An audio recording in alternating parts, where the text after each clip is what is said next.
Hi everybody, my name is Kenneth and I'm here with Henry Cumming, who is a medium and a equine healer. Yep. And Henry has done has an extensive experience, shall we say, with mediumship. He works at the College of Psychic Studies, of which I'm a big fan of, and also works internationally. So, Henry, welcome. Thank you very much. It's really, really good to be here, actually. And like anything, as I like free-falling with this kind of work, and I think this conversation is going to get quite interesting. I have a funny feeling there. Yeah.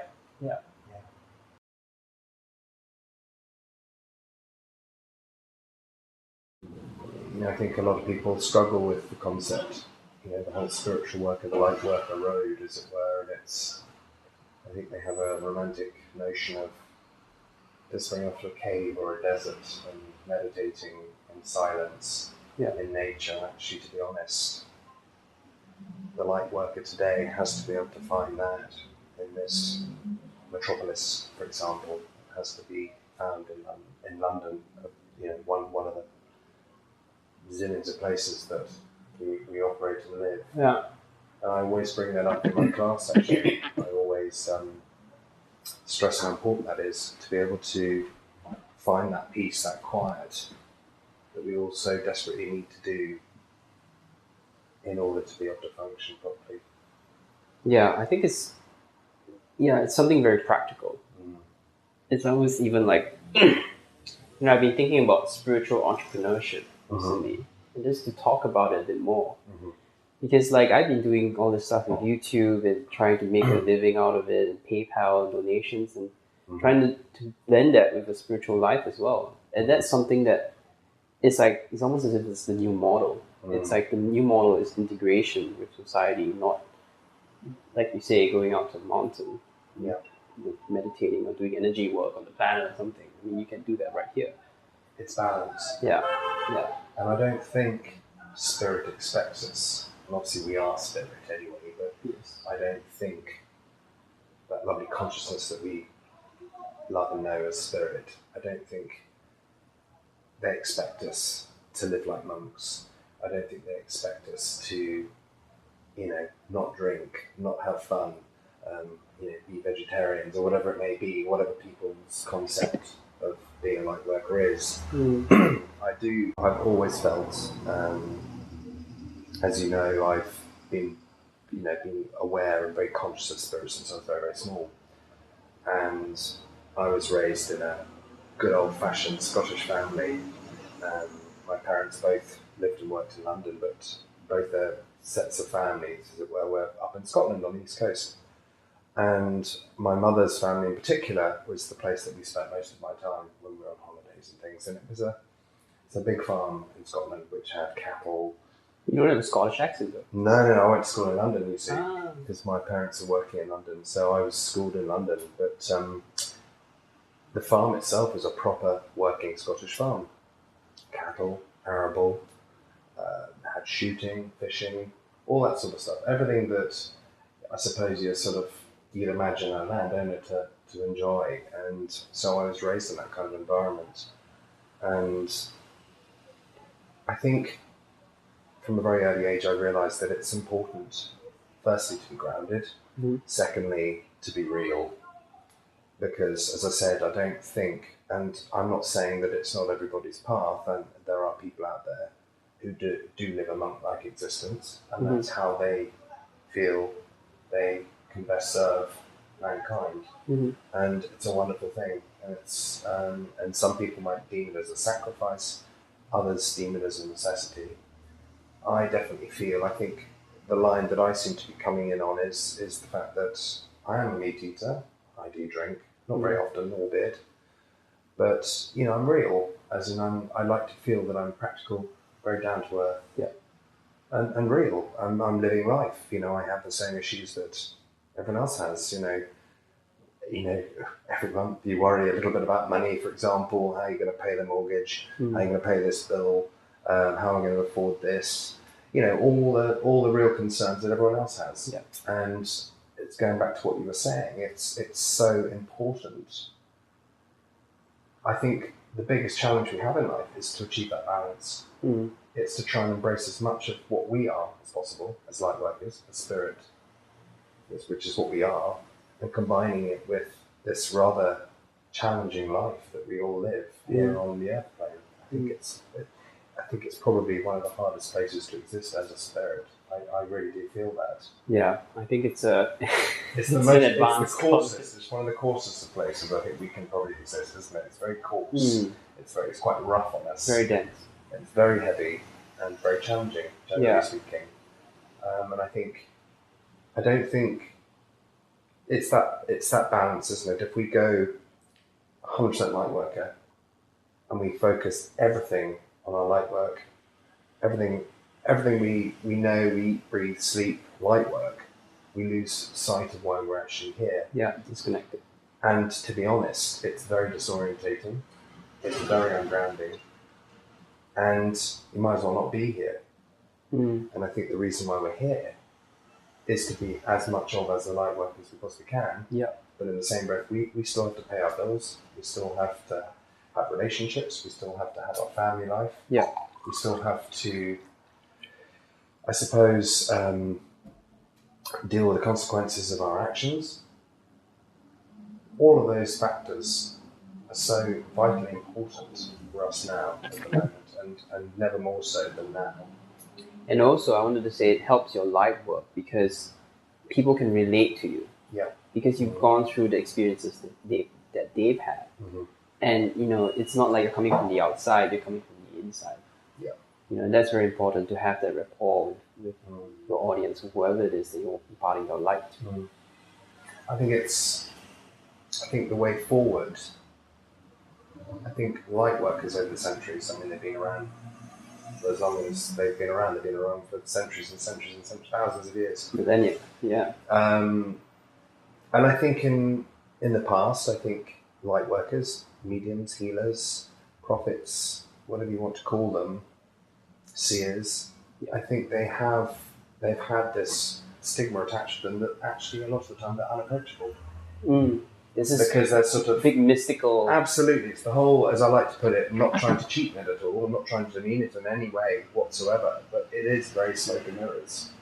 It has been over the years, and I know some light workers have thrived with that because it gives them a sense of power and a bit more power, where they've possibly gone slightly over the wrong side of the fence, as it were, with the work, and the others that. For example, a classic example, not trying to be controversial, but Jesus Christ, for example.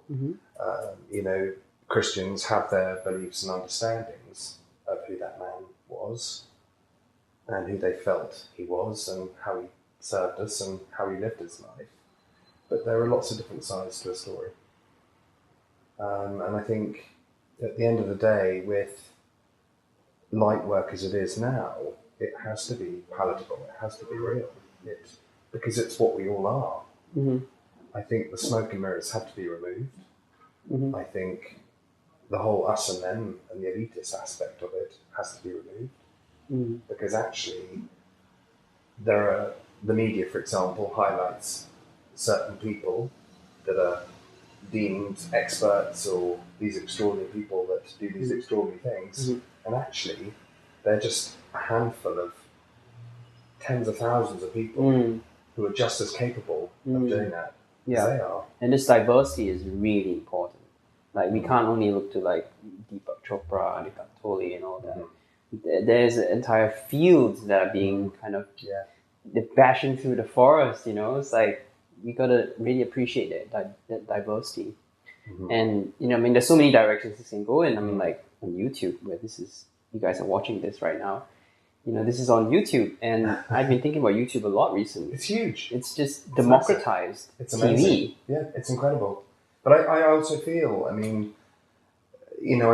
think the likes of YouTube and just social media, and I think going forwards, I think things like television, for example, terrestrial television, I think it's going to get phased out. I really do. I think viral is going to come in, for example. But I think it's very much a case of, in the years that I've spent with the light work that I do as a medium and a healer, I'll give you an example. The first time I was invited into a private trance circle, And that was interesting. And I'd heard about trance, didn't know much about it. And I ended up doing it for a couple of years. And I remember the first evening I went along, and I was the new boy, as it were, and there were 5 people in the circle. And how long ago was this? This would have been about 4 years ago now, 3 or 4 years ago. Not too long ago, actually. Yeah. And it was just, I was quite nervous, to be honest. I didn't really know what to expect. And this circle had been running for about 2 years anyway. And I was kind of the new one in invitation only, as it were. It was all very sort of, very special. I felt very sort of, very lucky. I was really. And sitting there in this dark room, in this private house with a cabinet, and each of us, going into a meditation, each of us going into the cabinet, and we put the intention up there of who we wish to come forward in order to give us either teachings or guidance or advice or just wish to make an observation. And I was expecting quite complicated, quite intellectual banter, as it were, from spirit. And the thing that really, really got me, and I think it's something that is definitely resident in this work, is the simplicity by which they come through with. Yeah. I remember sitting and watching one of the people go into trance, and all they spoke about for about 45 minutes was the fact that they started off saying that we are so... We focus all our efforts. When it rains, we just think about the rain. We think about the raindrops. Now, this being that was coming through was talking about, have you ever focused on the spaces between the raindrops? And it went on for about 45 minutes, and I can't honestly remember what he said, but it was quite extraordinary. And as you know, with that kind of work, it goes straight into your heart anyway. You can really feel it, sort of soul to soul. But the thing that really got me was the simplicity by which spirit was communicating with us. It wasn't complicated, and it was very much a case of, gosh, why didn't I think of that? But of course we don't, because we're too wrapped up in our own importance, self-importance, and worried about life and living life and stuff. And actually, the lovely thing about it is, it's not rocket science. It's very straightforward, it's very simple. It's all about love. At the end of the day, isn't it? I'm just reminded of the Abraham Hicks material and the Seth material. I mean, it's the same thing. They spoke in simple English. Yeah. Which is what it's all about. It's a very simple line, really. I think at the end of the day, and from my understanding anyway, I think it's about love. I mean, some people they get confused. They think it's all about unconditional love. That's what we are. That's what we are as spirits. We're unconditional love. But I think we come here in this world, in this existence on Earth, to learn about personal love, to learn about loss, to experience emotions, to experience anger and hatred and racism and all the other things that tend to smack us around the face as we march on through life. And I think, as I said, going back to what we were saying earlier, it's getting that balance. It's taking the rough with the smooth. It's trying to put as much light into life as possible, while still remaining very grounded and very real about life. I really do.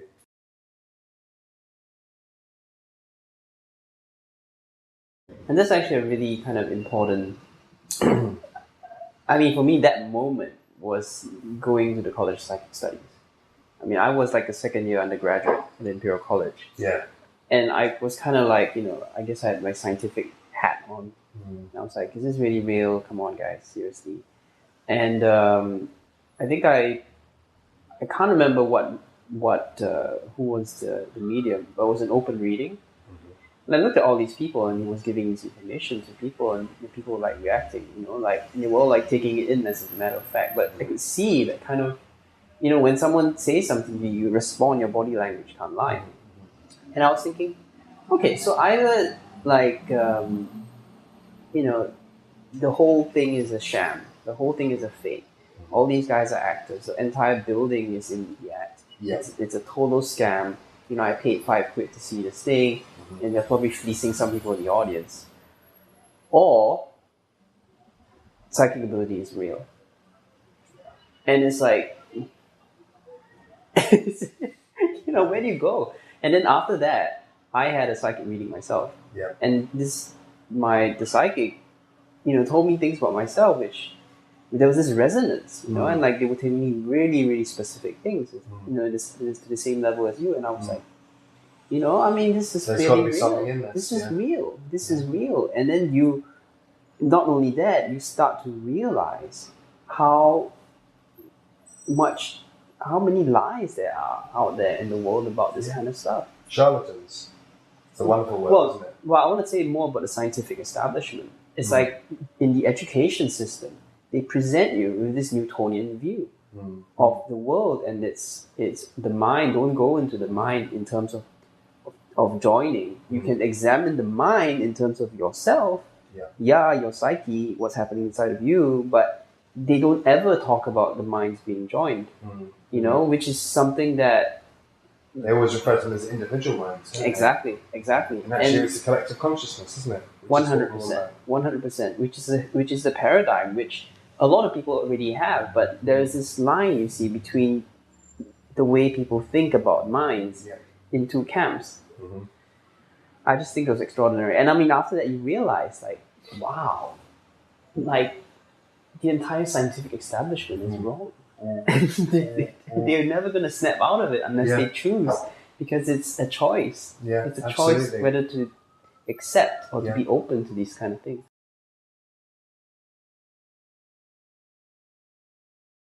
Absolutely, and I'm the first one to say be skeptical, be critical.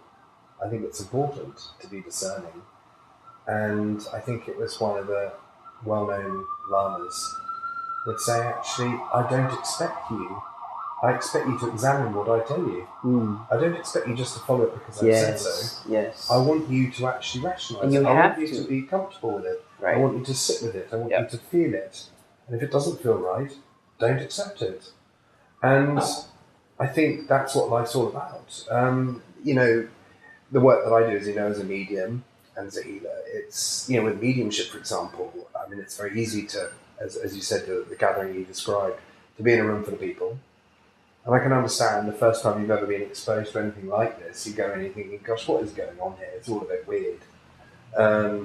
Slightly dim room, and people are paying a $5 on the door, and there's some person up the front sort of bringing in through, your dead great aunt or whatever. And it's, I can understand why some people think strange, weird, bit odd. But actually, mediumship, when you do that, it's very easy to say, I've got your grandfather here. And you look at somebody who's in their 60s, there's every chance that their parents are probably going to be in spirit. So you can probably say, right, I've got your dad here or your mum here, and what she's saying is blah, blah, blah, blah, blah. You've got a 50-50 chance that you're right. But a good medium will say, actually, I've got your grandmother here. I do feel she's on your mum's side of the family. If I get the name of this, I'm getting this age that she passed at, and this is the illness that she had before she passed, and she lived in this part of the country, and this is what she did for a job, and this is how many children she had. That's level of specificity. So I think if you're going to do mediumship, you've got to go absolutely all out. Yeah. Because, as I said, you can sit there and say, right, I've got your father here.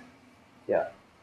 As I said, if that person's 80, there's every chance his father's in spirit. But if you can say, right, I've got your father here, I've got the name of David, and I feel that he passed at the age of 86, and I feel it was 2 heart attacks that he had, but actually it was cancer that took him across, blah, blah, blah, and the cancer of this particular part of his body, this is what he did for a living, and this is where he lived, and this is how many children he had, and so on and so forth. You paint a picture of that person, because that's important. Yeah.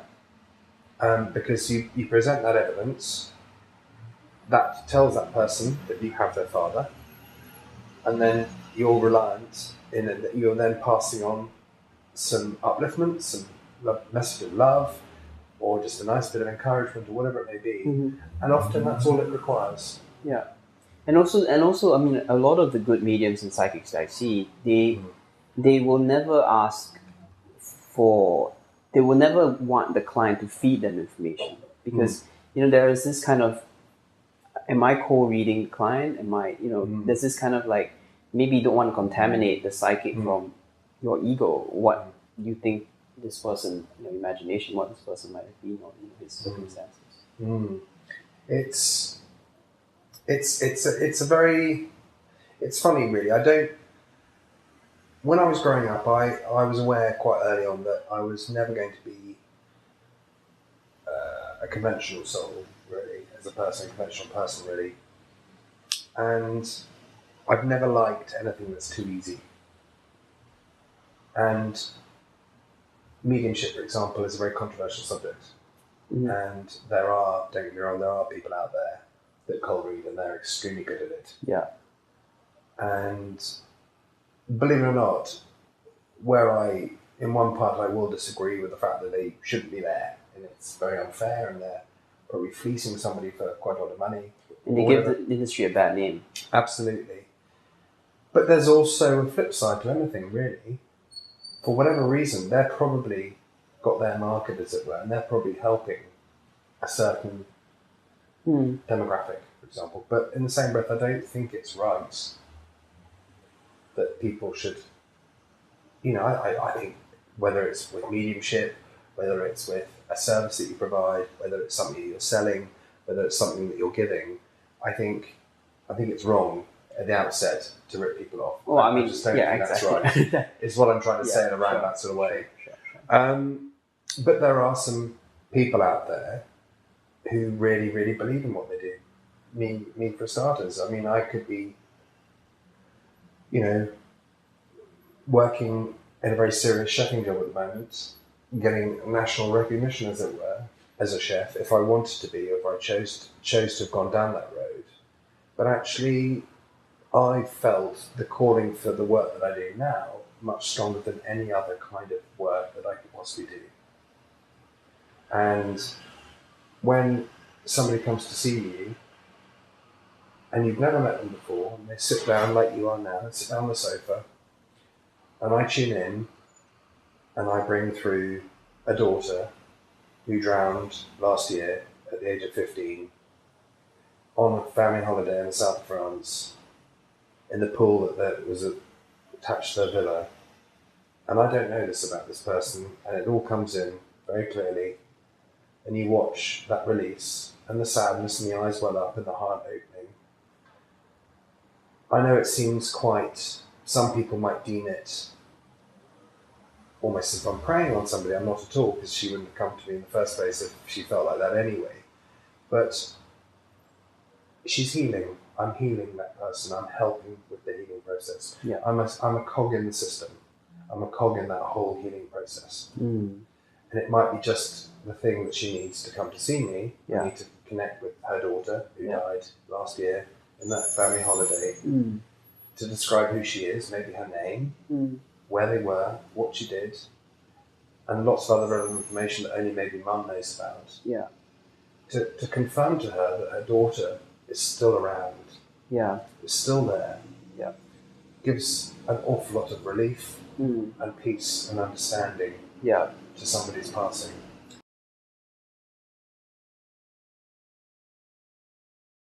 Well, it's actually a very interesting point, because I'm only starting to begin to see the therapeutic effect of proof of survival. Because I've always looked at the spiritualist movement, and I'm thinking, what? Just to prove the existence of survival after death? I'm like, what about more? Like, what about the cosmology?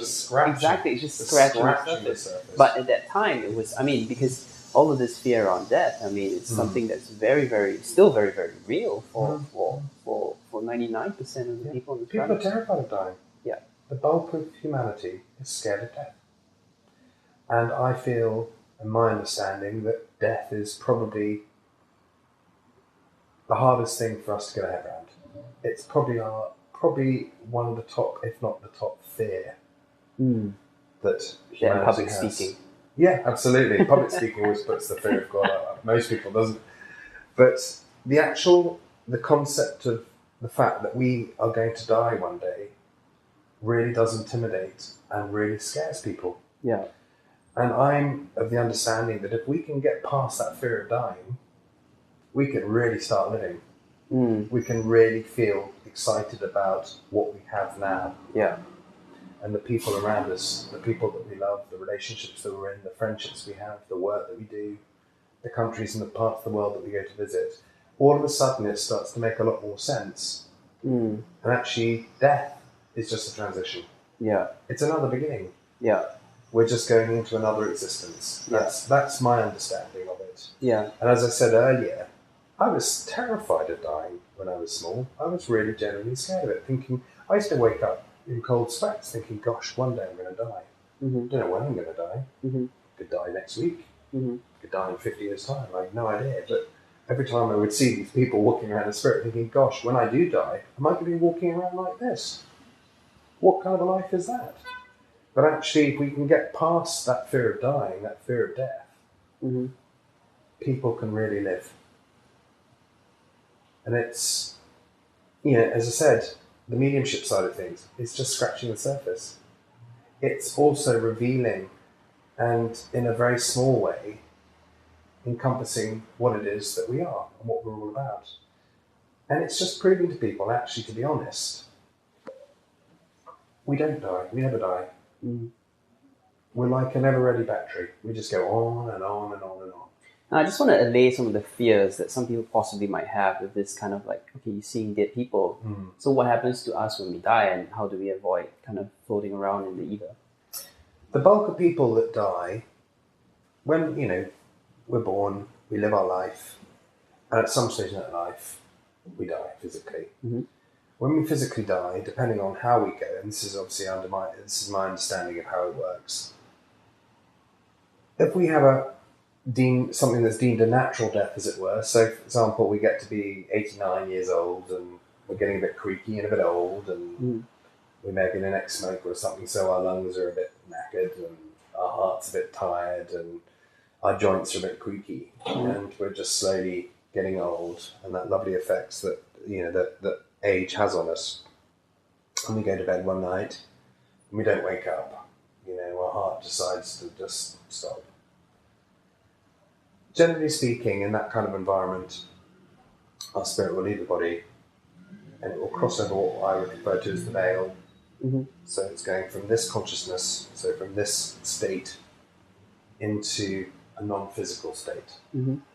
And I would say it's almost like it's like a parallel life, really, to the life that we're living, only that there's nothing physical about it. Mm-hmm. It's all energy. So our spirit is like a ball of energy that comes out of our body and crosses over into the veil. Now, what tends to happen is we are helped across by either members of our family or our dear friends who have gone before us. Mm-hmm. And they are aware of when we're going to be coming home, as it were. And I refer to spirit as home. I don't refer to here as home. Mm. This isn't home. The spiritual people beings having a human existence. This is us playing a part in a play, really. Mm. That's the way I look at it. And Shakespeare got it right. Mm. But we go home when we die, as it were, and that's where we make that transition from a physical life into a spiritual life. So we go back into an energetic field. And the bulk of us will be met by a loved one, by a member of our family, usually a parent, a mother, a father, a grandmother, a grandfather, or a sibling will help us across into that existence. That's my understanding of it. Now, there seems to be a transition then where, depending on what kind of a life you've had, you will receive healing, the spirit will receive healing, and they'll repair, they'll patch you up, basically, because actually being a spirit in this physical existence is very hard wearing on the spirit. It's very abusive on the spirit. It's very tough on it. So when we go across, the first thing that happens is we are given healing for as long as we need. And then it's my understanding that then, when we're ready, we have that opportunity then to review the life that we've just had. Wow. So I don't feel that we're judged by anyone or anything. I really don't feel that. Now, I'm sorry if there's some people there who are devout Christians or very religious people. I really don't feel that there's any one being that sits there and judges us. I really don't think that. I feel that we are the best judges of ourselves. Exactly. If there's anybody that judges, it's us. I think we're given all the help that we need as well. And I don't understand that some people will say, I don't understand why a God, inverted commas, and I don't see God necessarily as an individual with a beard and a nightie sitting up in the clouds, not to try and demean him at all. God is an essence, it's an energy that we're all part of, and I feel that we're all just little slivers of that energy anyway. I don't feel that there's one big being judging us. I really don't. And why why would a God dish out love unconditionally to us through our physical life, only to snatch it back once we die? It doesn't make any sense. Yeah. It defies any rhyme or reason there. Yeah. So my understanding is once we've had that opportunity and that we've acknowledged the fact that we've actually passed from a physical existence into the spiritual plane, that's when we can actually sit down and have a look at our life. So Kenneth can have a look at his life, and Henry can have a look at his life and think, right, okay. And it's all reminded. We're reminded of the life that we signed up for. So somebody or something has said, right, Kenneth, you remember, before you went down on this life, you said that you wanted to experience this, this, this, and this, and you wanted to go through that, and you wanted to see this and do that, and blah, blah, blah. Because of you wanted to learn this lesson, this lesson, this lesson, and so on and so forth. This is putting it very basically. You then think, absolutely. And it all comes back, it all flows back. And you think, right, okay, I'm going to look at my life that I just lived. Did I achieve that? Did I learn the lessons that I wanted to learn? Did that make any sense? I learned that lesson, definitely, because they presented that twice in that lifetime, and I reacted exactly how I should have done, which was good. So that lesson was acknowledged and learned. Now that one kept coming back every other week, and I didn't seem to learn my lesson there, and I still haven't, but I now see it.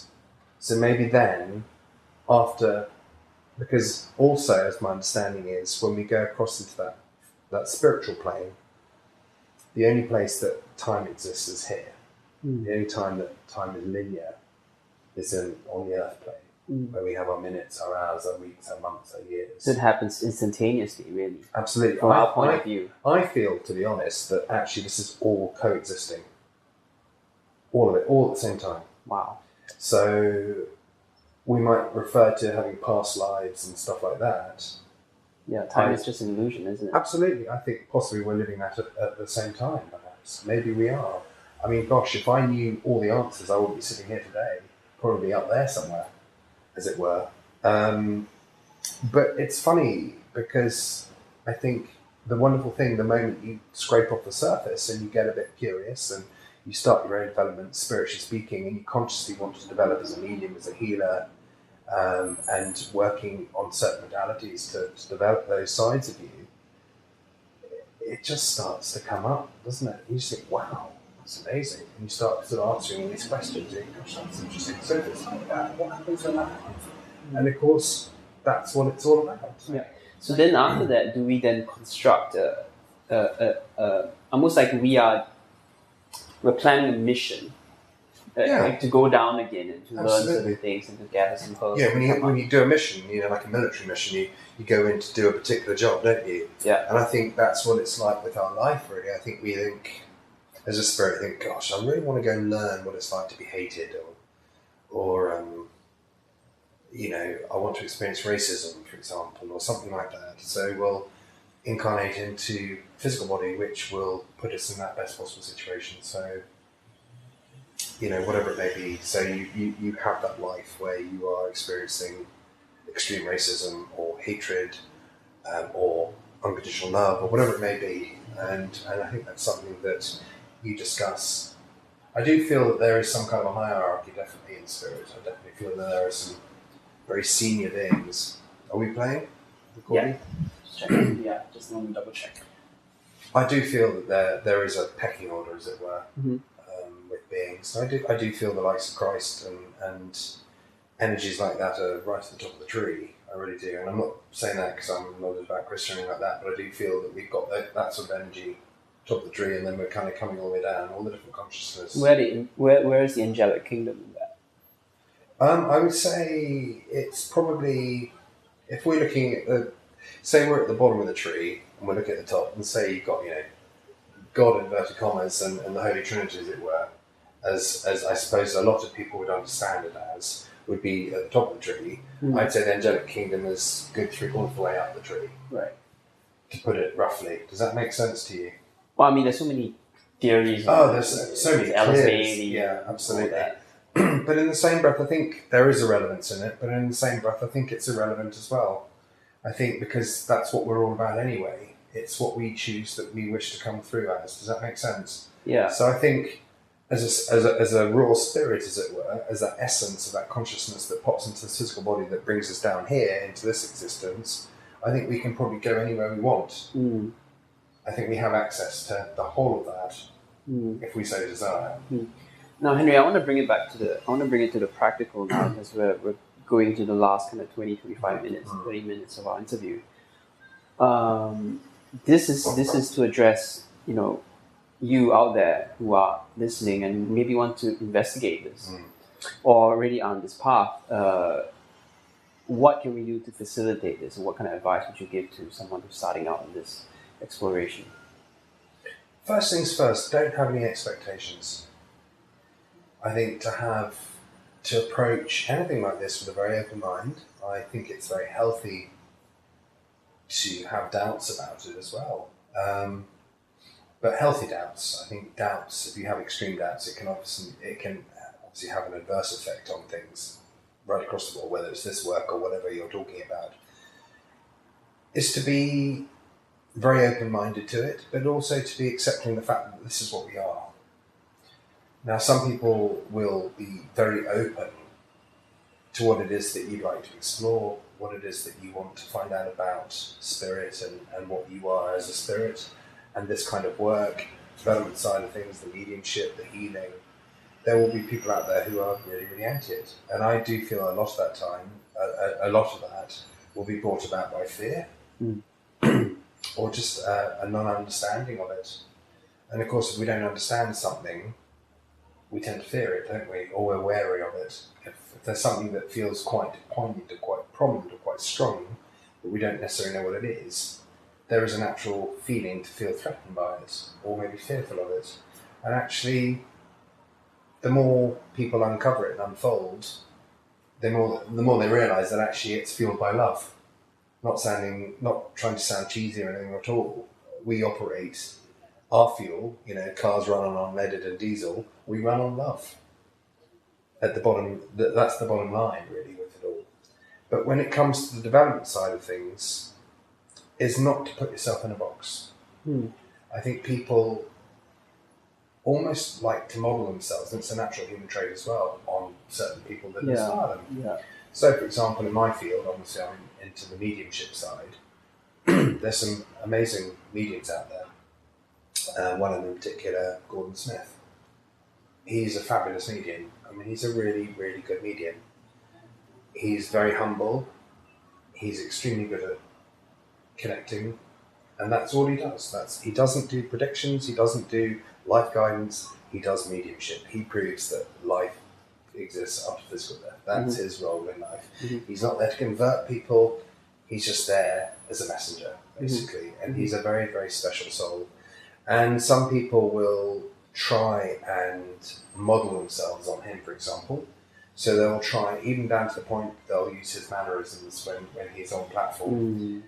Now, as I understand it, the reason why we all have different coloured skin, we come from different backgrounds, we come into this in different ages, we exist in different countries, is the fact that actually we all need to be unique in our own way. And Spirit has made us like that. The more variety there is amongst light workers, the more people we can touch and we can reach. Diversity, it's part of nature. If we all look the same, and we all work the same, and we all worked identically to each other, we're going to reach a handful of people. But the fact of the matter is, all I understand is that we come into this work when Spirit feel that we should be coming into this work. Now, I do feel some of us come into it very, very early on in our life. Some of us come into it, comparatively speaking, quite late into our lives. Now, in order to be successful or to be useful as a light worker, we have to have had some kind of experience beforehand to inspire and to fuel that particular department, inverted commas, that we're going to be working in. So whether it be grief counselling, whether it's mediumship, whether it's healing, whether we suddenly find that actually we attract all recovering alcoholics, one person attracts recovering alcoholics to help to heal, that you find out actually they were an alcoholic once upon a time, but they've kicked it, as it were, and they're helping others to do the same. People who are helping drug addicts, they may have been ex-drug addicts as well. So we all have our role to play in life.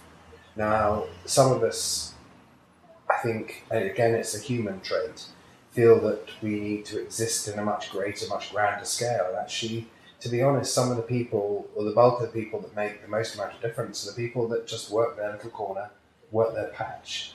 Because at the end of the day, it's not about the individual. It's about being a collective, and it's going back to that whole business as we were talking earlier. That it's not individual minds; it's a collective mind. Yeah, we're all connected. We're all joined. We're all the universal consciousness. We're all part of each other. And I think that's where some people get unstuck. It does take a large. It's almost like there's a need to be spiritually grounded in the sense of, a lot of the work that this area, mediumship, psychic ability, trance, can be very technical. But the intention is, why are you doing it? What is your paradigm? And like you're saying, if we don't have that intention of selfless service to serve the whole, and nothing to do with any individual, any country, any whatever, just to serve spirit, then we know we're in a good grounding, and whatever technical ability that we have can be utilized for the purpose. I totally agree. And I think once people, the light workers that shine are those that are definitely, without a shadow of a doubt, in service to mankind, to humanity. I really do feel that. And unfortunately, because as I said, it's all going back to balance again, but you get some of these extraordinary souls that have gone before us. You've got sort of Christ, Muhammad, you've got the likes of Gandhi, you've got the likes of, you've got all sorts of people in all sorts of walks of life. People like John Lennon, for example. I also feel, they're all light workers in their own way, getting their message across. And often there are people out there that do not want to hear it. And unfortunately, John Lennon gets shot by somebody because probably they disagreed with what he had to say. And it's probably it's a good way of telling if you're doing good work, how much resistance you get sometimes. Martin Luther King, incredible. He was an absolute visionary, wasn't he? But unfortunately, somebody decided, actually, no, I think you're a threat, because actually what you're saying deep down makes perfect sense, and it is the truth. And I don't like that, because it's going to topple everything that I stand for, and I can't have that happen.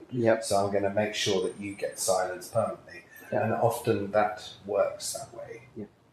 And, you hear about that wonderful expression about witch hunts, even from small communities hundreds of years ago. You've got the wise lady at the edge of the village who makes all the herbs and potions and speaks a lot of wisdom and speaks a lot of sense.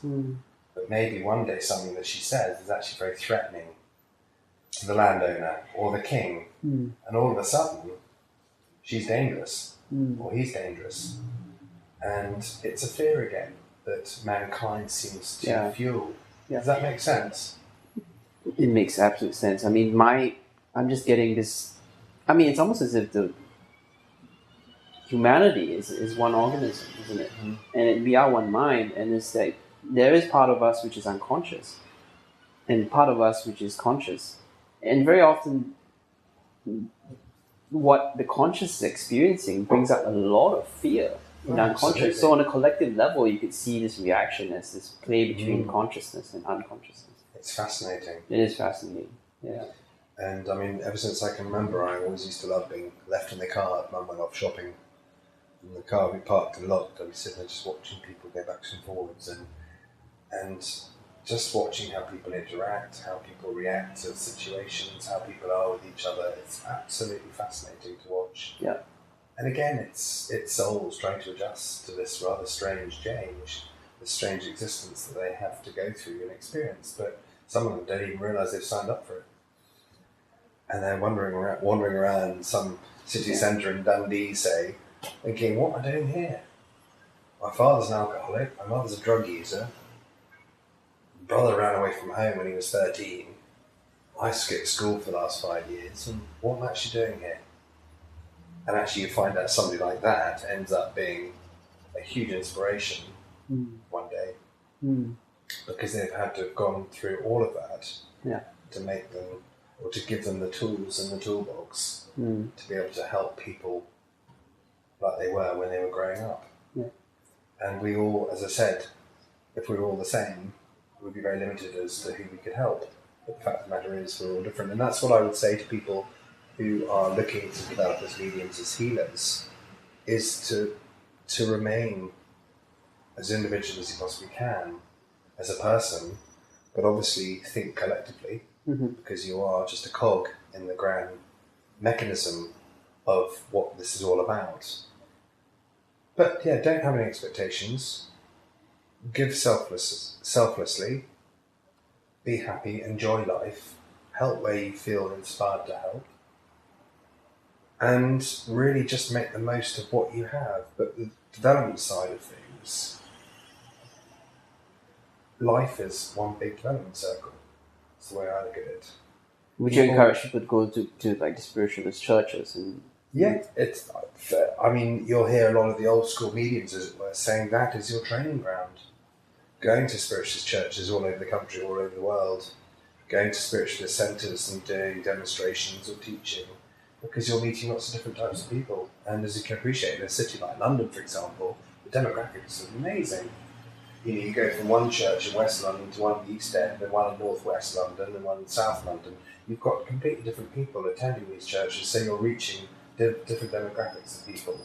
And again, that little message, I'm just trying to think of one at the moment. I went to a church in North London, in Finchley, up that neck of the woods, up around Finchley area. And there was a guy there who'd been dragged along by his girlfriend. And you could see he was kicking and screaming. I spoke to him afterwards. He wasn't happy. She was obviously very keen on the whole spiritual thing and mediums, and I think she'd watched some of these television mediums on the box and stuff, and got quite inspired. And I was doing a demonstration that evening, and he came along. He was quite reluctant, but the interesting thing was, I came to him, not to her. And I brought through his best friend who'd died in a car accident 3 weeks before. I gave him his name, the age he died at, the colour of his car. I think I gave someone his registration. I think I told him who was in the car with him. Told him what kind of what the weather was like the night he died, where it was, all that sort of stuff. Really precise, because I was being shown it by his friend. And he really needed it, because he was genuinely, seriously stuck in life. Wow. He was stunned. He just lost his best friend in a car accident. His best mate, the guy he used to And he wasn't expecting to get any message from him. No. I think he was quite scared, to be honest. But he came up to me afterwards. He said, "It's not scary at all." I said, "No, it isn't, is it?" I said, "I wouldn't do it if it was scary. Why would I want to get involved in something that's scary? Let's be honest. I wouldn't want to play on somebody's heart. I wouldn't want to put somebody on the spot and rip their heart out in public. I would never do that. I would never, ever want to do that. I can only do this work on a vibration of love. I can only do this with love." And the message probably lasted 5 or 6 minutes.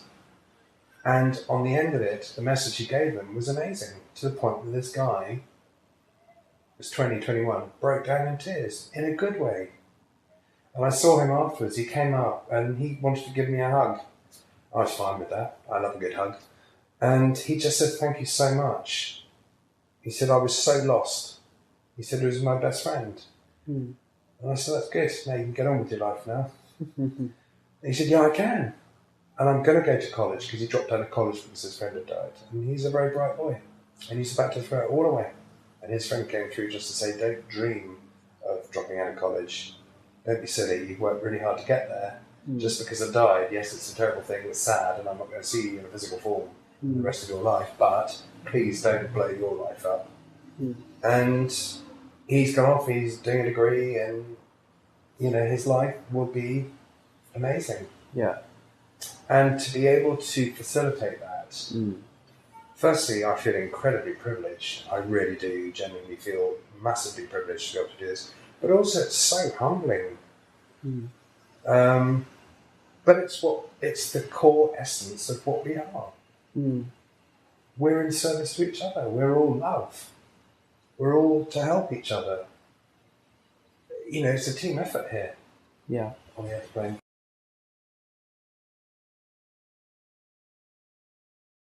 Now, the other thing I wanted to ask you about is healing. And I know you do equine healing. And,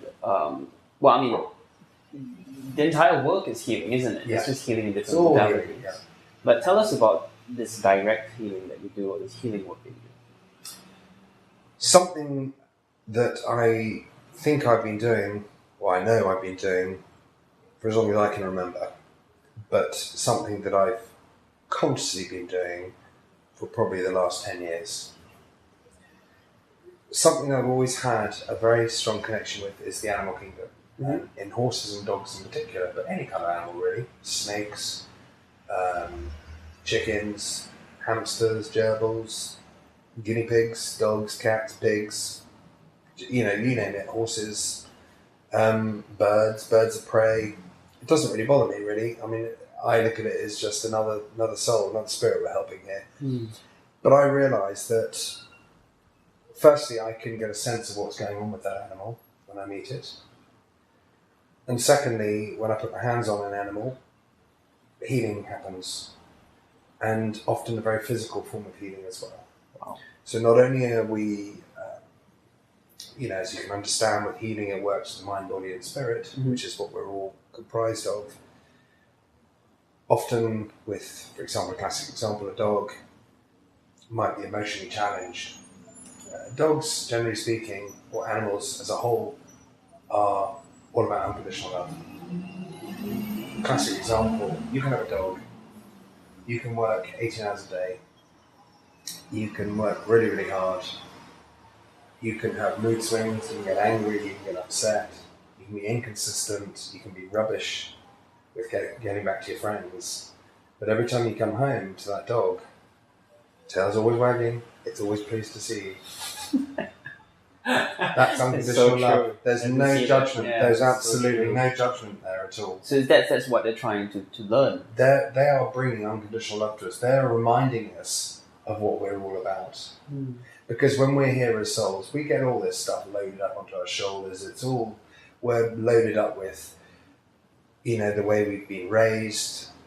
We've had other people's belief patterns and systems piled on top of us as we're growing up. Their understandings. Religion might be a very major influence in a lot of people's lives. Maybe the way you're brought up, strict, disciplined, lax, casual, whatever. It's all factors that actually go into hiding what we are. And animals, no judgment. So, on the grand scheme of things, when I go to heal an animal, the first thing that I realise with them is, firstly, I'm clearing it with them. I'm saying, look, I'm come here to give you a hand here, and it's like telepathy, really, that you're speaking with them. And when I do you know what they're saying to you? You get a very strong sense. Sometimes it can get quite clear as to what they're trying to tell you, but often, like this, it's just the way I work. I mean, we all work differently, and obviously, I always joke about the fact that we work for the same company, but we all work in different departments. Sure. And the way I operate is, they show me imagery, and I'm a very visual person, very creative. So I will, for example, if I'm connecting with a horse for the first time, when the horse actually lets me in, as it were, I might get a sense, images in my head of maybe where that horse lives, or the kind of life that horse has had, or maybe some influencing factors in that horse's life that have maybe worked adversely. And it'll start to paint a picture as to why this horse is needing my help. And it might be very much on a physical level, it might be on emotional, it might be on all of the above.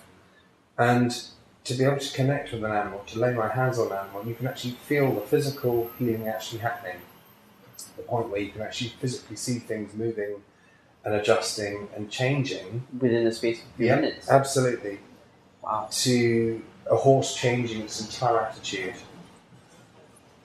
where you've managed to communicate, you're connecting with it, and you get a really strong sense as to who or what that animal needs. People will give me a book and say, look, you've got to read this, it's amazing.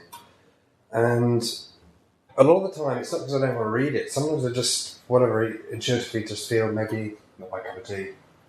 I might be lying in bed one night and think, well, give that a whirl, let's have a look. Start the first few pages and think, God, this is boring. Or, yes, I know this already. Or, yeah, this is my understanding anyway. So how's this going to kind of open my eyes a little bit more? Mm-hmm. And a lot of, it's not an arrogance either. It's far from it. I think we're all, I feel that we all come down, and those of us are very conscious of our lives, and those of us that aren't.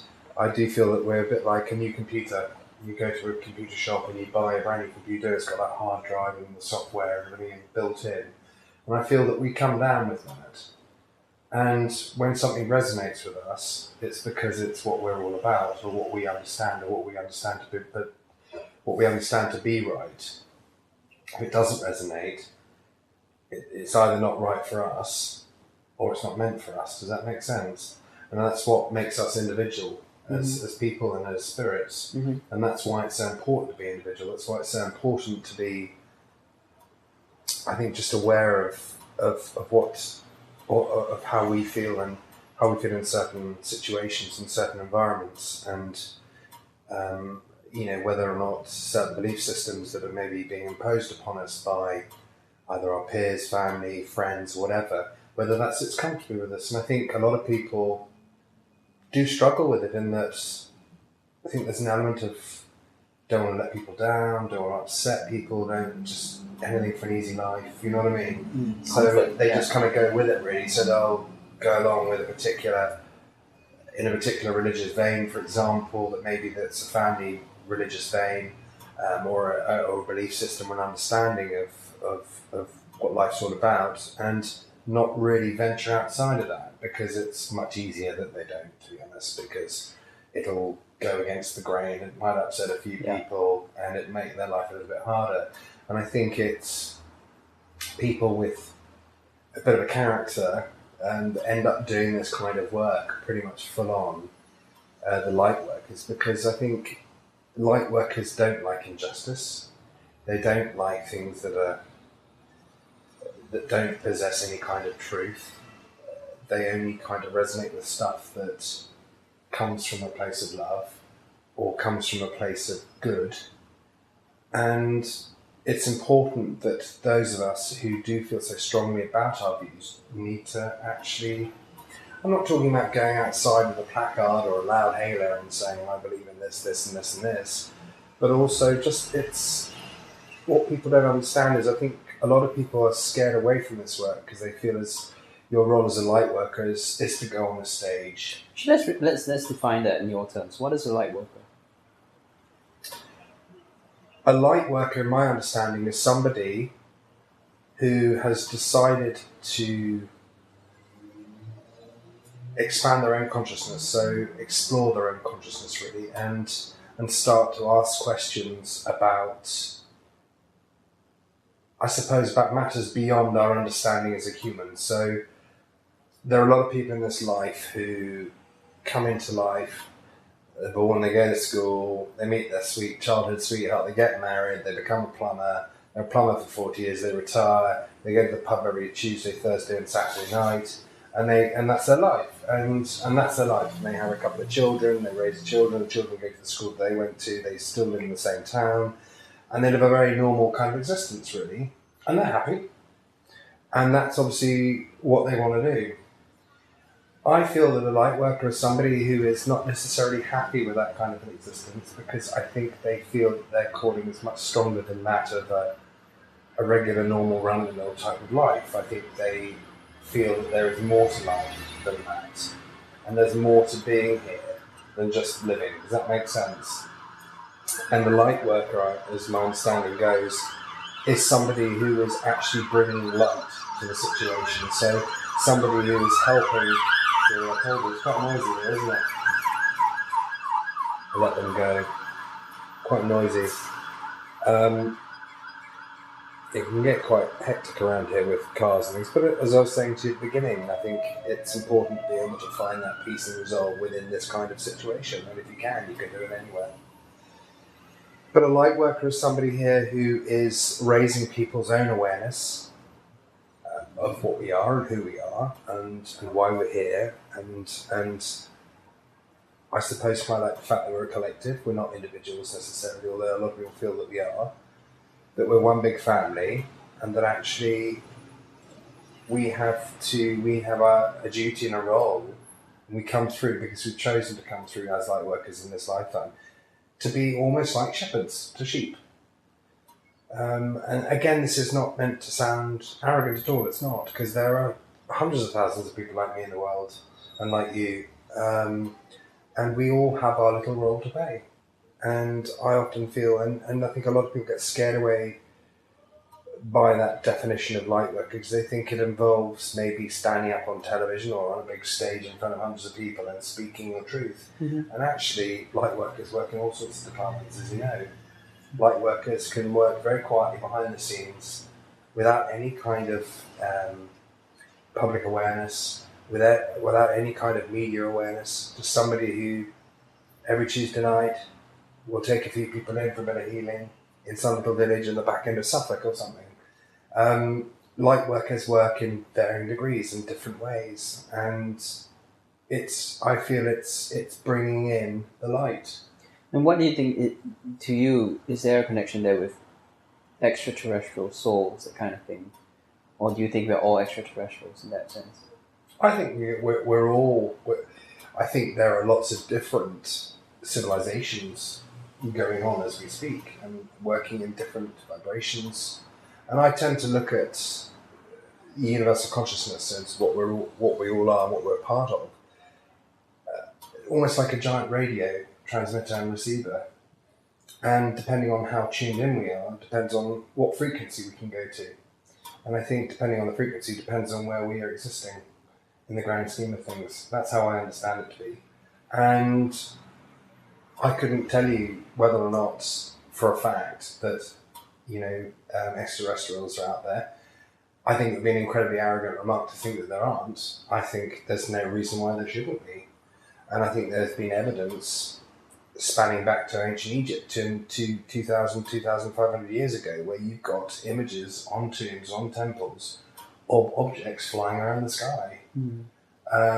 And written about in the ancient texts. Absolutely. So, answering your question, I think we exist in all sorts of different ways. And I think the extraterrestrial thing is just one part of it. Yeah. I think they are probably much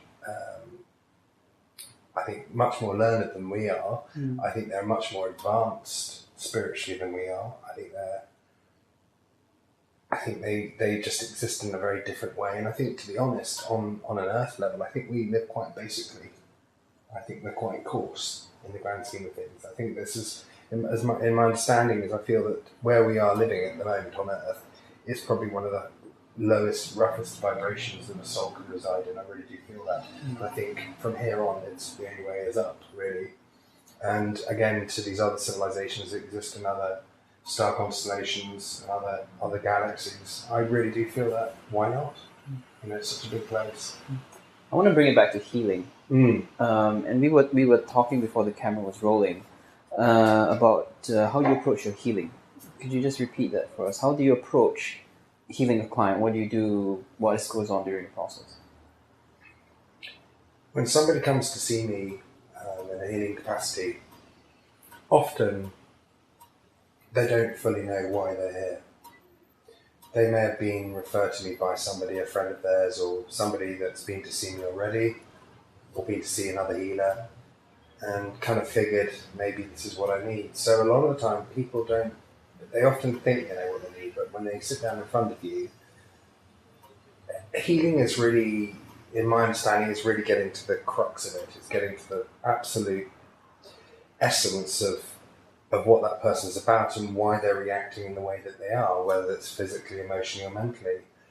And a good healer should be able to go straight in there and understand why they are the way they are. So the healing side of things, the way I tend to work, I'm a hands-on healer, but I can work hands-off as well. Some people don't like having hands put on them. Some people like it if they just lie there and you have hands off. But personally speaking, people know me for my hands-on healing. and that's both for humans and for animals. Now, obviously, before I start a healing, what I've done before that person's even walked into the room, I've tuned in, as it were, I've connected, I've consciously plugged myself in, as it were, into the healing energy, the healing vibration. So I've meditated, I've just sat quietly for a few moments and just gathered my thoughts and cleared my head and cleared my mind and got myself in that very peaceful space. I then put an intention up there, and I do feel that it's important to ask for what it is that you need. And I always ask for the highest and greatest good to work through me. So that way I know in my heart of hearts that only the best kind of energy, as it were, is going to come in. I also ask for, this is something I was taught by a lady who was responsible for a lot of my development. She would always say, can I ask for the best you've got, preferably a miracle? And I always say that, and sometimes you can almost hear spirit chuckling sometimes, but I think it's so important to ask for what it is that you need.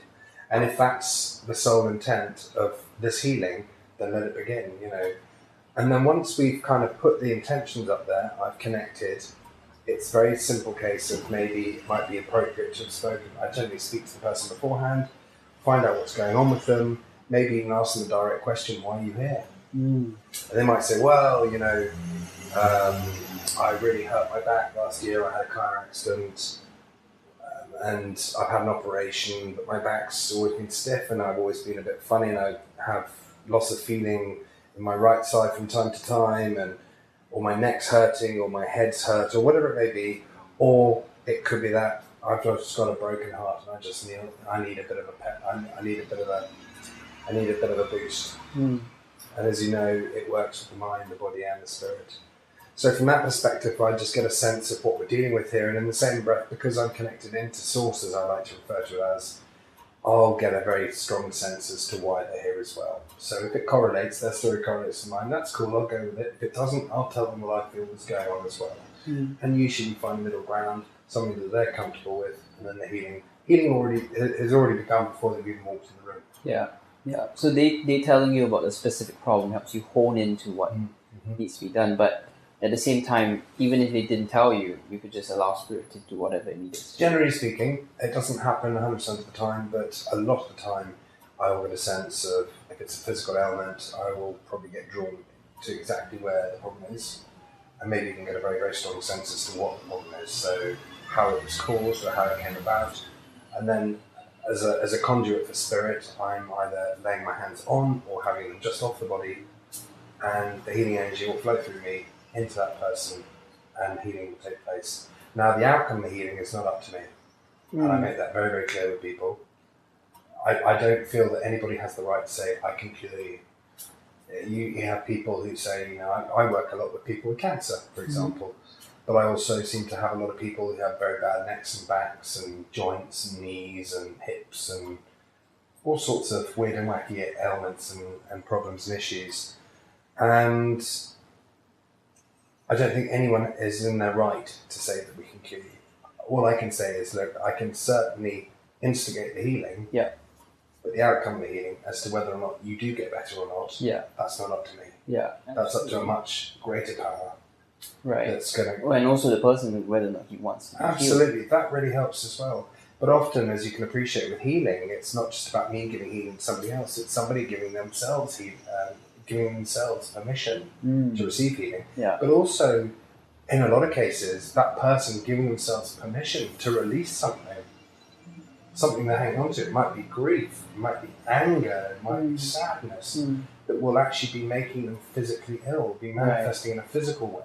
And often, for example, I feel that things like cancer, for example, can certainly be inspired to grow in somebody's body by their state of mind, for example. I think if there's somebody that's holding on to a huge amount of anger or pain for an extended period of time, and we're talking years here, I do feel over time that energy that's locked into that body can certainly manifest into something physical. I really do feel that. If you have that kind of energy in your body resident, it's got to manifest somehow physically, hasn't it? If it's there for a decent length of time, It's got to. It can't not.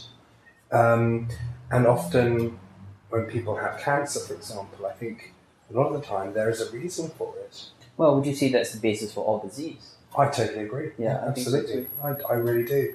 I think, there's some very unfortunate instances where people do contract a disease, not for any other reason other than the fact that they just have to be in the wrong place at the wrong time, as it were. And it might be something that's resident on something that's come into contact with their mouth or with their blood or whatever it may be, their saliva.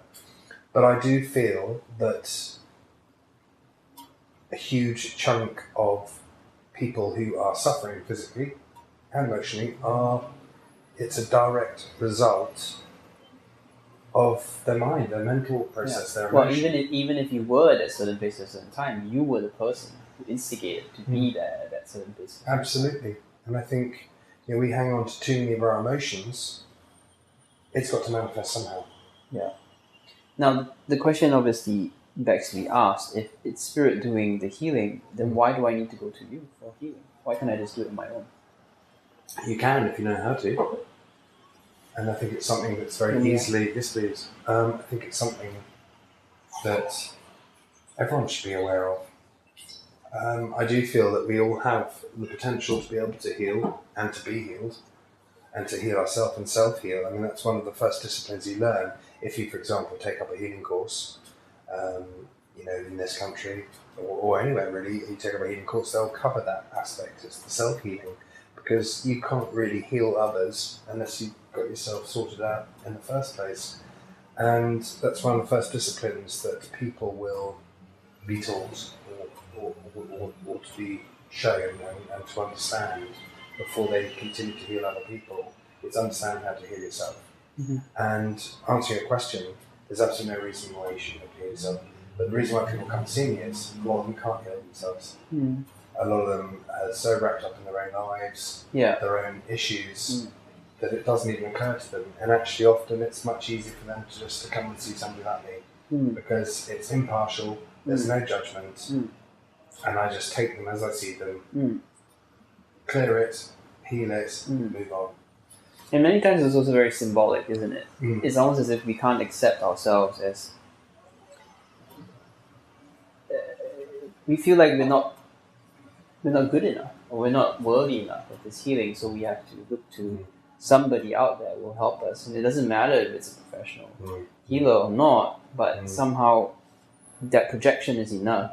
And maybe, there's nothing wrong with that.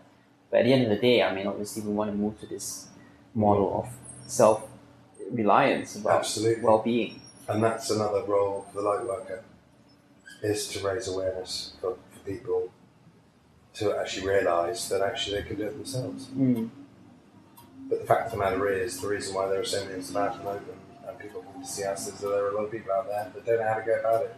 And that's, as I said, it's one of the roles of a light worker, is to show them the right direction, as it were, which way to go, how to go about it. And again, it's all about selfless acts of love, really, and it's not something that should have a price on it necessarily. I'm not talking about charging here or anything like that. It shouldn't be accounted for in that respect. It should be something that's given very liberally, just very happily handed across to somebody. And if somebody is keen to know how to heal or maybe interested in mediumship or how to understand how to ground or protect, I'm very happy to hand over what I know. It really, providing I know that it's going to be used for good.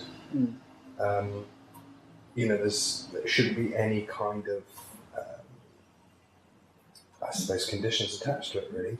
I think it's something, because it's what we are, it's what we're all about. Yeah.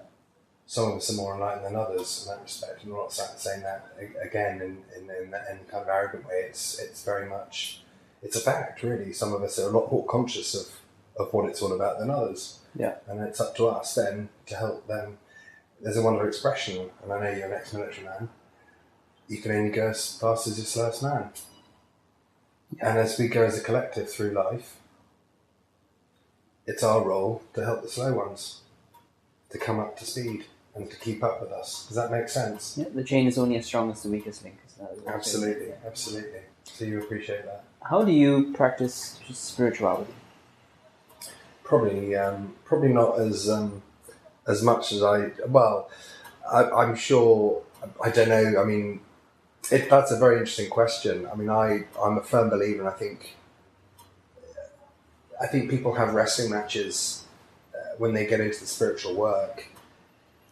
I certainly have with me in the early phases of my development. You go through periods where you give up alcohol, or you give up smoking, or you give up meat, or you give up eating fish.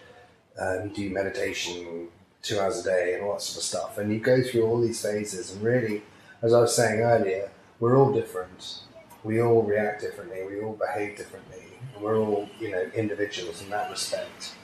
And I think it's whatever sits comfortably with you. If it feels right. Mentioned earlier, and I asked you, do you eat meat, do you eat fish, and everything? You say you eat everything. I do as well. I love a glass of red wine from time to time. I love a whiskey with a log fire. And as I said, going back to what I was saying earlier, I think it's important to live. It's important to experience life. I'm not saying there's anything wrong with becoming a monk and living on, raw vegetables and water for the rest of your life and not eating meat or fish. That's somebody else's choice, and that's whatever resonates with them. Mm. So, answering your question, I have had wrestling matches with it, and I think a lot of people do, thinking, gosh, should I give up meat? Would it make my work clearer? Would it make it sharper? Would it make it easier? If I stopped eating red meat, if I stopped eating chicken, if I stopped eating fish, do I go vegan? Do I go vegetarian? Do I cut out booze altogether? Do I take up cigarettes? Do I give up cigarettes? It's that, I think everyone has that question, and I think at the end of the day, it's whatever suits you. Yeah. Whatever works for you. Yeah. There's some amazing mediums out there that drink and smoke, and they eat big fat juicy steaks. There are other people out there just as good in the way of mediums. There are vegans, don't drink, don't smoke, and they live a very sort of almost like a monk-like existence. Yeah. At the end of the day, I think it's whatever resonates with you. We shouldn't confuse the form and the content, because obviously the form can differ tremendously. I mean, I have this body, maybe I can't drink milk, but maybe you can. So, but obviously we got to be guided by, again, the intent, to allow spirit to tell us whatever it is that we need to shape our form. Now, I wanted to ask you about psychic ability as well. I think this is probably one of the last kind of themes we're going to go into it. How do you see psychic ability being different from mediumship? Are they different? Psychic ability is something that everyone has. I don't feel that everybody has a mediumistic ability, but I do feel everyone has a psychic ability. There's that one of the expression is every medium can say they're psychic, but not every psychic say they're a medium. And that's not being elitist, that's not bringing the smoke and mirrors effect at all. As I said, we all need to work in different ways in order to reach as many people as possible. Psychic ability, I would say, is another label for our sixth sense. So we have our basic 5 senses, and psychic ability is our sixth sense. So it's our clairsentience, clairvoyance, clairaudience. So it's all the senses that we use when we're doing spiritual work. So when we're either healing, or healing is an umbrella title, but whether it's, say, for example, we're doing mediumistic work, we're using all these different senses in order to be able to paint a picture of what it is that we're receiving in the way of a download. Is that intuition as well? Yes, absolutely. Intuition is another word for psychic ability. I do feel that. And everybody has the psychic ability. I really do believe that. But as I said, again, in varying degrees. There are some people that have a very basic ability, and that basic ability can be something as little as, I've got a funny feeling about that. And that's about as far as they can go, and that's about as much as they can elaborate, right up to somebody who says, I've got a funny feeling because I know X, Y, and Z is going to happen, and I know this person is going to come in, and I know this name is going to come in from out of nowhere, and I know this is going to happen. And it's very precise and very detailed, and I would say that's a very enhanced psychic ability. Yeah. A mediumistic ability is somebody who has very strong psychic abilities, but has just taken it just that little bit further, has been given an extra string in the guitar, as it were, and that extra string is enabling them to be able to communicate and to be able to link in with the essences or the consciousness of those who have gone before us, so the people who have physically died here on this earth plane. Does that explain it correctly? Does that make sense? Yeah. And it's there are a lot of mediums out there, a lot of psychics out there. And again, they all work in very, very different ways. And obviously then, to confuse it even more, mediums work in different ways as well. Some are clairaudient, so they won't see anything or feel anything, they'll just hear it. Some are very, very feeling about it, so they'll get clairsentient, so they'll just feel, they'll describe what they're feeling. Mm-hmm. Some will be clairvoyant, so they'll be very, very visual with what they get. Others will have all of those senses. Mm-hmm. And again, we have to work in different ways to reach different people, because it's a bit like me saying that you like every single type of cuisine in the world. You won't though, will you? There'll be certain foodstuffs, I'm sure, or food types that you just don't resonate with you.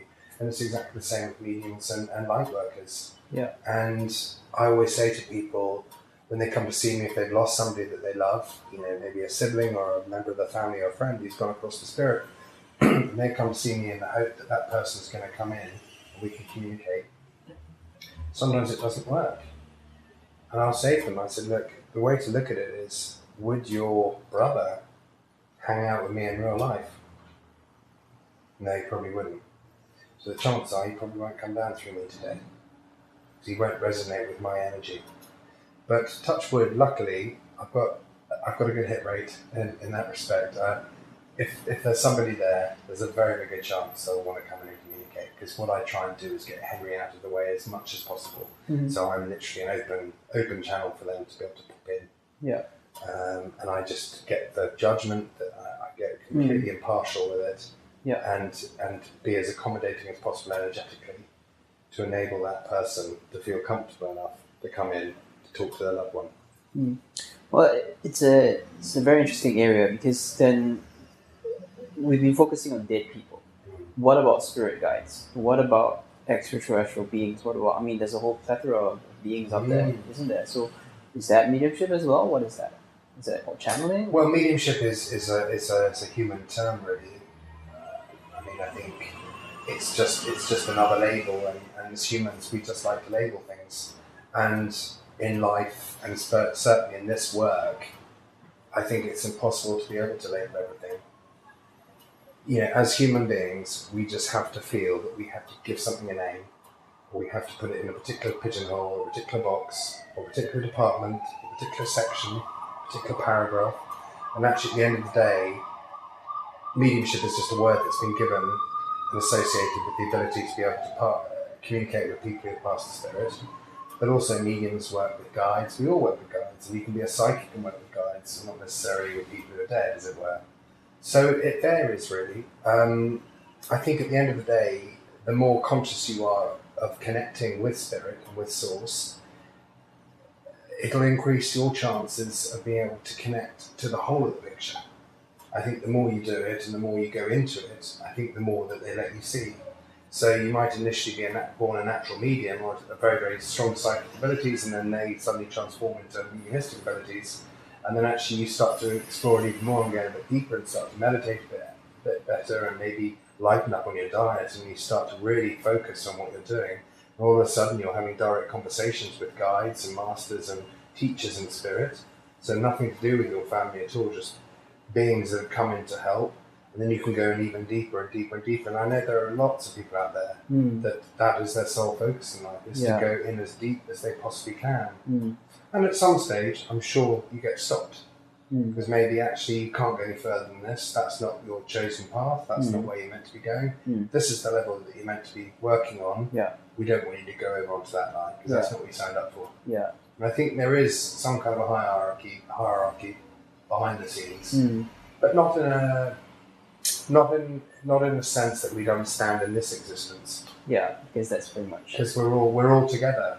We're all a collective. So from that perspective, I think there are just certain lines that we won't cross or don't wish to cross. Yeah. But I think it's absolutely fascinating. I could talk about it all day, all week. Likewise. Henry, we're just going to start to wrap this thing up. Any kind of last things you'd like to mention to our viewers? How can people get in touch with you? Consultations, prices? Yes. If you want to get in touch with me, you want to come and have a consultation, you want a healing or a mediumship session or maybe a life guidance session, you can just look me up on www.clairaudient, henrycumming.com, and that's Cumming, C-U-M-M-I-N-G, www.henrycumming.com, and it's got all the details on there that you will need to get in touch with me.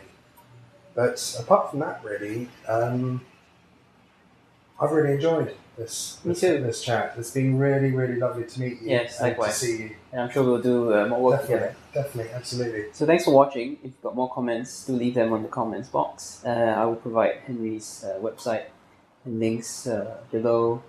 So thanks for watching. I'm Kenneth, and I'm with Henry Cumming. Bye for now. Hi everybody, my name is Kenneth, and I'm here with Henry Cumming, who is a medium and a equine healer. Yep. And Henry has done has an extensive experience, shall we say, with mediumship. He works at the College of Psychic Studies, of which I'm a big fan of, and also works internationally. So, Henry, welcome. Thank you very much. It's really, really good to be here, actually. And like anything, as I like free falling with this kind of work, and I think this conversation is going to get quite interesting. I have a funny feeling there. Yeah.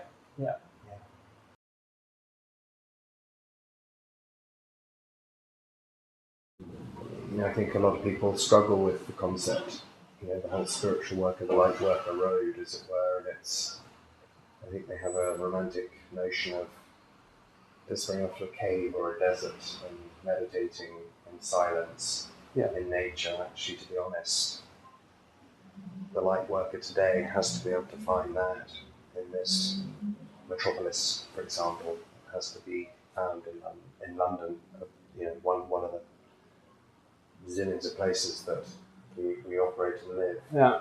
And I always bring that up in my class, actually. I always stress how important that is, to be able to find that peace, that quiet, that we all so desperately need to do in order to be able to function properly.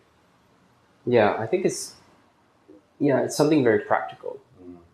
It's almost even like, I've been thinking about spiritual entrepreneurship recently, and just to talk about it a bit more.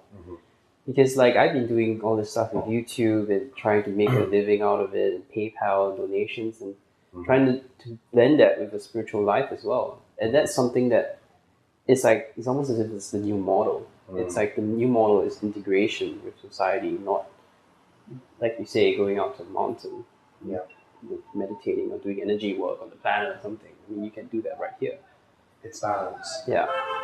And I don't think spirit expects us, and obviously we are spirit anyway, but I don't think that lovely consciousness that we love and know as spirit, I don't think they expect us to live like monks. I don't think they expect us to, not drink, not have fun, be vegetarians or whatever it may be, whatever people's concept of being a light worker is.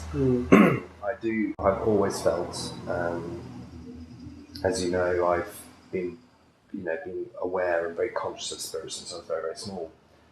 And I was raised in a good old-fashioned Scottish family. My parents both lived and worked in London, but both are sets of families. We still have to pay our bills. We still have to have relationships. We still have to have our family life. Yeah. We still have to, I suppose, deal with the consequences of our actions. All of those factors are so vitally important for us now at the moment, and never more so than now. And also, I wanted to say it helps your life work because people can relate to you. Yeah. Because you've gone through the experiences that they've had. And, it's not like you're coming from the outside, you're coming from the inside. Yeah. And that's very important to have that rapport with your audience, with whoever it is that you're imparting your light to. I think the way forward, I think light workers over the centuries, they've been around for as long as they've been around. They've been around for centuries and centuries and centuries, thousands of years. Millennia, yeah. And I think in the past, light workers, mediums, healers, prophets, whatever you want to call them, seers, I think they've had this stigma attached to them that actually a lot of the time they're unapproachable.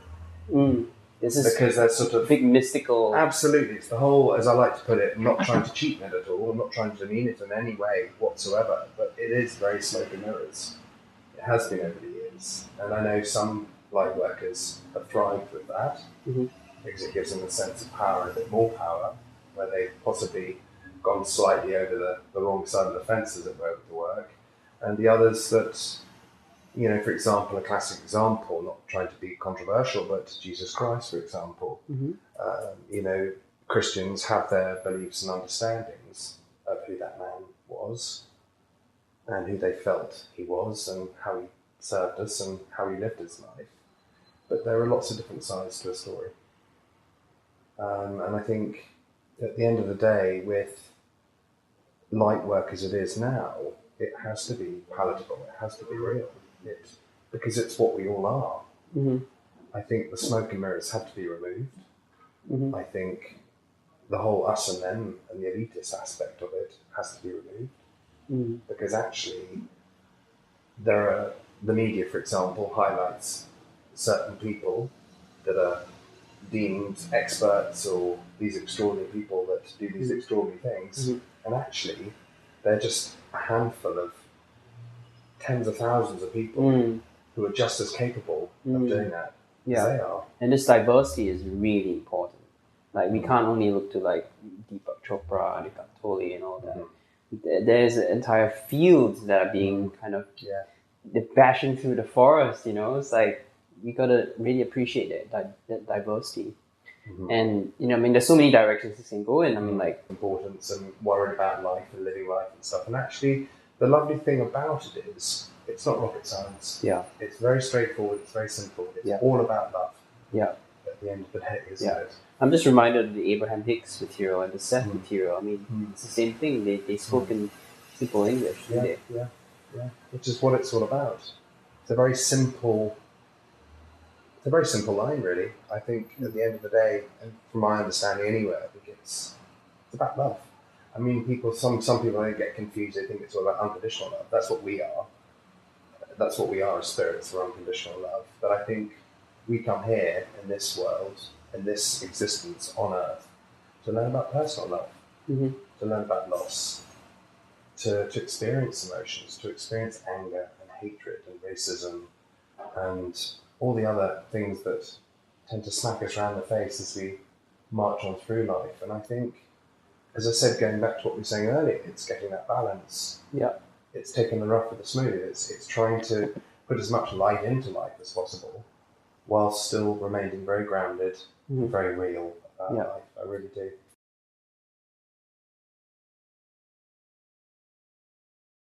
And that's actually a really kind of important. I mean, for me, that moment was going to the College of Psychic Studies. I mean, I was like a second year undergraduate at the Imperial College. And I was kind of like, you know, I guess I had my scientific hat on. And I was like, is this really real? Come on, guys, seriously. And I think I can't remember who was the medium, but it was an open reading. And I looked at all these people, and he was giving this information to people, and the people were like reacting, you know, like they were all like taking it in as a matter of fact. But I could see that kind of, you know, when someone says something to you, you respond, your body language can't lie.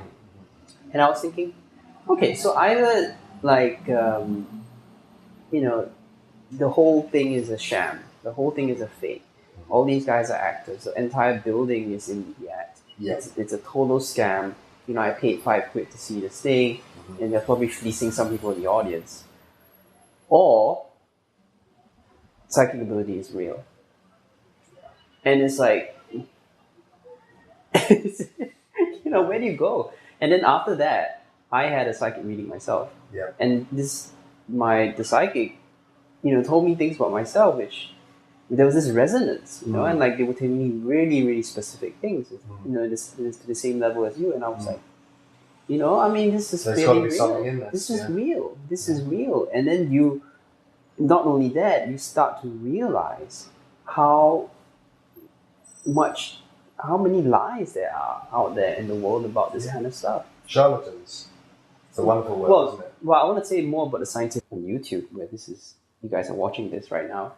this is on YouTube, and I've been thinking about YouTube a lot recently. It's huge. It's just democratized It's amazing. TV. Yeah, it's incredible. But I also feel, I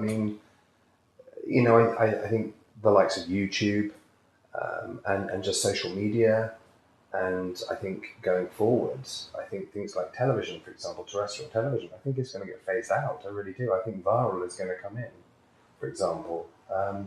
But I think it's very much a case of, in the years that I've spent with the light work that I do as a medium and a healer, I'll give you an example. The first time I was invited into a private trance circle, Mm-hmm. and that was interesting. And I'd heard about trance, didn't know much about it, and I ended up doing it for a couple of years. And I remember the first evening I went along, and I was the new boy, as it were, and there were 5 people in the circle. And how long ago was this? This would have been about 4 years ago now, 3 or 4 years ago. Not too long ago, actually. Yeah. And it was just, I was quite nervous, to be honest. Mm-hmm. I didn't really know what to expect. And this circle had been running for about 2 years anyway.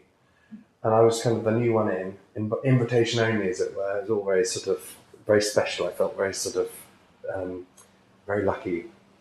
I was really. And sitting there in this dark room, in this private house with a cabinet, and each of us, going into a meditation, each of us going into the cabinet, and we put the intention up there of who we wish to come forward in order to give us either teachings or guidance or advice or just wish to make an observation.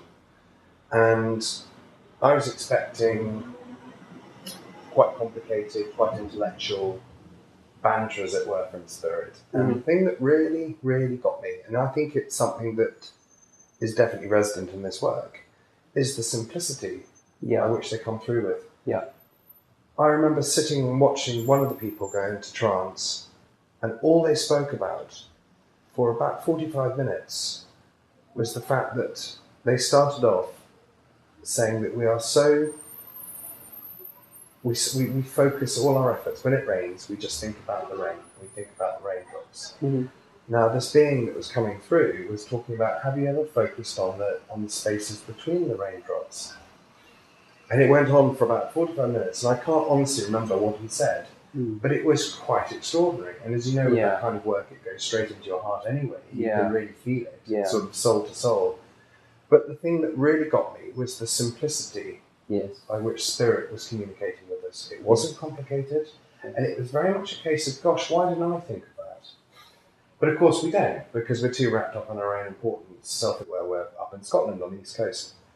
And my mother's family in particular was the place that we spent most of my time when we were on holidays and things. And it's a big farm in Scotland which had cattle. You don't have a Scottish accent, though? No, I went to school in London, you see, because my parents are working in London. So I was schooled in London. But the farm itself was a proper working Scottish farm. Cattle, arable, had shooting, fishing, all that sort of stuff. Everything that I suppose you'd imagine a landowner to enjoy. And so I was raised in that kind of environment. And I think from a very early age, I realised that it's important, firstly, to be grounded, secondly, to be real. Because, as I said, I don't think, and I'm not saying that it's not everybody's path, and there are people out there who do live a monk-like existence, and that's how they feel they can best serve mankind. And it's a wonderful thing. And it's and some people might deem it as a sacrifice, others deem it as a necessity. I definitely feel, I think the line that I seem to be coming in on is the fact that I am a meat eater. I do drink, not very often, albeit, but I'm real, as in I like to feel that I'm practical, very down to earth, and real. I'm living life. I have the same issues that everyone else has. Every month you worry a little bit about money, for example. How are you going to pay the mortgage? How are you going to pay this bill? How am I going to afford this? All the real concerns that everyone else has. And it's going back to what you were saying. It's so important. I think the biggest challenge we have in life is to achieve that balance. It's to try and embrace as much of what we are as possible as light workers, as spirit, which is what we are, and combining it with this rather challenging life that we all live here on the earth plane. I think it's probably one of the hardest places to exist as a spirit.